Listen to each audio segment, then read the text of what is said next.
জর্জদা কিন্তু আজকে সকাল সকাল চলে এসেছেন তার লোকসভা কেন্দ্রে হাওড়ায়।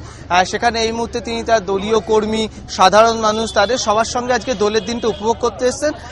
আমার সঙ্গেই রয়েছে, তুমি দেখতেই পাচ্ছ ইতিমধ্যে দোল খেলা কিন্তু পুরোদমে শুরু হয়ে গেছে। প্রথমেই যেটা আপনাকে জিজ্ঞেস করব যে এর আগে দোল খেলার অভ্যেস ছিল নিয়মিত?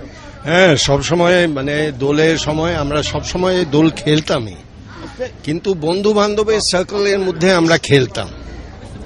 কিন্তু এবার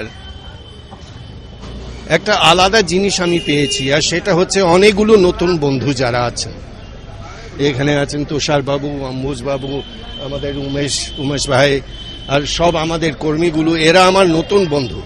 এই অভিজ্ঞতা একেবারে অন্য রকম। আজকে কি জনসংযোগের কাজে চলবে? চলবে।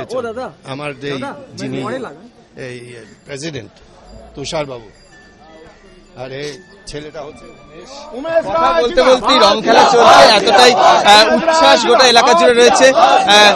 নতুন ভোটার যারা রয়েছেন তারা এবারকার হাওড়ার যে বিজেপি প্রার্থী তাদেরকে বরণ করে নিচ্ছেন, আবিরের আনন্দ ভাগ করে নেবেন। আজকে তার মধ্যে কি শুধুই আবিরের আনন্দ ভাগ করা নাকি প্রচারও থাকছে? শুনুন, আজকে আমরা বেসিকলি আজকে হোলির দিন, আমরা প্রচারে মানে অ্যাজ সাচ প্রচার করতে যাচ্ছি না, আমরা লোকের সাথে মিলতে মানে আলাপ করতে যাচ্ছি। এই আলাপচারিতার মাঝে যদি পথ চলতে চলতে যদি বাম প্রার্থী বা তৃণমূল প্রার্থীর সঙ্গে দেখা হয়ে যায়, তাদেরও কি আবিরে রাঙিয়ে দেবেন? যদি ওনাদের কোনো আপত্তি না থাকে আমরা নিশ্চয়ই রাঙিয়ে দেব। রেজাল্টের দিন কি এই আবির মাখা চেহারাটা দেখতে পাওয়া যাবে? আমি 100% আশা করছি যে 16 তারিখে আবির মাখা চেহারা আপনারা দেখতে পাবেন, বিজেপি জিতবে।